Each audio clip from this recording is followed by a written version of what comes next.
Of all the boroughs in New York, we've made a couple drinks named after him. Today we're making the Brooklyn cocktail. Welcome to Man Cocktails. I'm your host, Derek Schomer. That, my friends, that's Ian Andrews. He's the big guy over there. Today our cocktail is the Brooklyn cocktail, and our producer is Patrick. Patrick! How's it going, Patrick? Hey, Patrick. What's going on, SpongeBob? That's all I got. Get the reference? But I can't do the voice, so I'm going to leave it to you. It's SpongeBob. Yes. The Brooklyn cocktail is 2 ounces of rye whiskey. Today we're using Whistle Pig. 1 ounce of dry vermouth. We got Via, because we like Via. Whisper dry. 1/4 ounce of maraschino liqueur. We're using Luxardo because it's the classic maraschino. And 1/4 ounce of Ameripicon, but we're using orange bitters as a substitute. If you don't have, and I thought, oh, I'll just use a Maro, like a Verna. Ameripicon is a bittered, like a more of an orange citrus profile to it. So the suggestion was to use orange bitters. I found a couple of the recipes that suggested using Angostura bitters or just bitters. I thought it made more sense to stick with at least the bitter profile that you're going for and have that extra orange flavor. I don't exactly know where this cocktail was born. However, from my readings and trying to figure out where it comes from, I might say Brooklyn. I don't know. The funny thing is the Brooklyn cocktail has been created a number of ways. I think it started about 1908. This might be in that area from where this cocktail specifically came from. But there were at least 4 or 5 renditions. Some of them were printed in books. So if you go back into some of the older books that happened, in the 1900s, you'll probably find a Brooklyn cocktail. The goal was, there was obviously a Manhattan. Mm-hmm. There's also a Bronx cocktail, which wasn't as good as a Manhattan. And the goal was to make... There's also a Green Point, which is a area in New York. Right, and the goal was to make a drink that could rival the Manhattan and be as popular. Now, it didn't really happen. This is probably not going to be, by the books, as good as a Manhattan in most people's taste buds, or what they expect it to be. People are used to it. They were trying to build in this a classic, and they failed. So this is a failed experiment that we have going on. It is one of the 5 or so different versions. Back in the day, when Prince was like the thing, because they didn't have a lot of radio, if any, they didn't have TV. Internet, forget about it. No internet. I don't even know how they managed to use their smartphones. I know, right? They were useless bricks at that point. I know. So the journalists of the time were actually, they pride themselves on knowing cocktail recipes, knowing the trendy hit things. So if you could get a journalist to find this drink and to and have it grow and explode throughout all the different bars throughout New York and probably abroad, you'd have a winner. They couldn't, even printing it in recipe books, it just didn't pull it. They couldn't pull it off. They couldn't pull it off. Well, it's brought back to life here at Man Cocktails. We'll see if it has legs. Not as dark as the sweet vermouth style, because it doesn't have red. No, the Manhattan is much darker. You get the cherry in the Manhattan. This, as far as I know, there's no garnish. I didn't see a garnish on there. It didn't really have one. So let's dive in. Let's give it a try. Let's do it. Maraschino drinks are classically difficult to have good balance in them. Mm-hmm. He's not saying anything, so thanks for the wash line comment.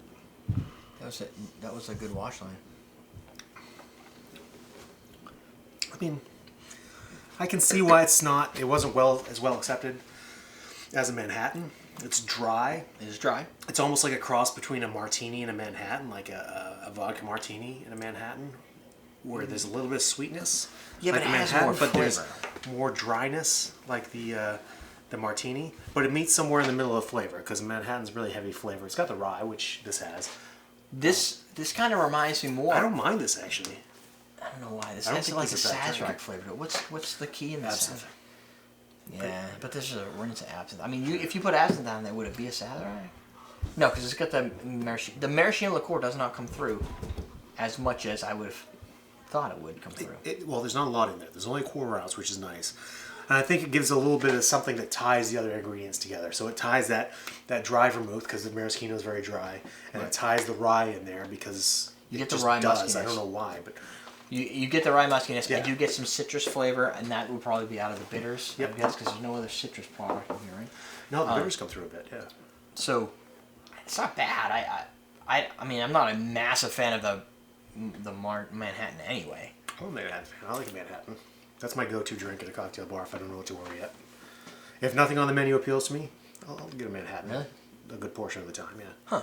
Question today, what do you guys do if you don't know what the bartender can do?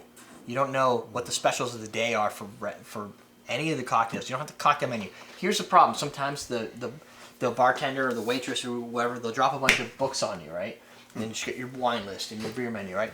It's overwhelming sometimes. Right, so you're like, oh, I don't even know where to... You're looking through, they're like, oh, can I get you something? You're like, you know what happens? You start talking to other people, right? And you get distracted. You've got the goddamn thing in front of you. And they come by and like, what do you want? I'm like, beer. There's lots of... I'm not really in the mood for beer. Then you flip over, 3 pages of your wine list. And then in the back there'll be cocktails and there'll be like, not always that many.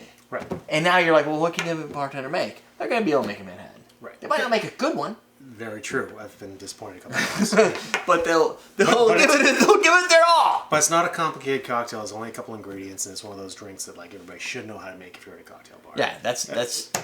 What do you think a bartender, even if you're not one, what do you think they should be able to make? Top 5 drinks. What should they be able to make? What do you think? I think a rum and coke. I mean, at a craft cocktail bar? Or at a craft cocktail bar, you're right. Yeah. A Manhattan, an old fashioned, Yep. A gin martini. Like a Gibson. A Gibson. Vesper. A Gibson would be a Vesper, you're asking on it. Yeah. Gibson, you're still asking on it. Aviation, that's probably pretty classic. If they have the ingredients. That would be nice if they could make an aviation. At least tell me you don't have the Lillet. Yeah, or what? Is it creme de Lillet? Which one has Lillet? That one too. Maybe Corpse Reviver 2, especially right now. It's a whiskey sour. A whiskey sour. Whiskey sour. There's another one they should be able to make. That. So you got your whiskey category. Well, for a rum, they should be able to make a rum, a daiquiri. Classic daiquiri. A classic daiquiri, not like a fucking blended shit, just like a nice or maybe even one type of tiki drink if they got nothing else. Maybe zombie. A zombie or something. Yeah. A zombie, a mai tai. Everybody. Mai Tai, yeah. Every bartender should know how to make a goddamn mai tai because everybody's gonna be like, oh, mai tai, and you might not even be a tiki bar, but people are like, that's what I know how to. I just know I want a mai tai. That's what I get when I go to Hawaii. Why can't you make one? And you probably have all the shit. It's not hard. Right. Yeah. It's just you gotta have the Trader Vic menu or recipe or whatever. There's so many variations. So yeah. Trader Vic is the only one. The only one. The only one. What's the variations that you really like in your cocktails? Yeah. Jennifer likes Trader Vic's variations. The only. The only apparently. The That's only it. Mai Tai. That's where the Bible drops. That's right. We drop some knowledge. What are we doing today? Where's the beat drop? Today is Friday, so we're going to promote everydaydrinkers.com. You should go go to everydaydrinkers.com/newsletter. Sign up for the newsletter that Derek puts out. He's probably going to be more diligent about that in the near future. You go to everydaydrinkers.com/donate to help donate because he's going to be more diligent because he just gave his notice at his job, so he's making this a full-time I got 30, not even, 25 days left in corporate America. Counting. Now that he's counting. I got 25 days. 26. Off the calendar. 26 days. But there's weekends involved. I don't usually work in those, and I've already got my boss calling me up at like 10 o'clock going, you awake yet? Like, everybody's already figured I've signed it out. I'm gone. Yeah. You know what? I don't even care if they think I phone it in. I don't even care if I have to phone it in, as long as they get my 30 days worth. Yes. Because the healthcare, man, is going to be expensive. That's why you want to help out the Derek. Yes. And he will remind you. Your healthcare is more than my rent. Oh. By a lot. So family healthcare, bitches. Your rent is So cheap. the other thing I'm going to start doing once that all starts. Ooh, Singapore Sling. Yes. Ooh, the Singapore Sling. That's another good one. That's a high drink on my list. Yes, I like to go, and then nobody seems to be able to make them. Yeah, definitely. So as I start this, I'm going to start kind of vlogging a little bit too. So if you want to see me suffer through what you do when you don't have a job, I'm going to be working on that. Suffer through. It's going to be great stuff.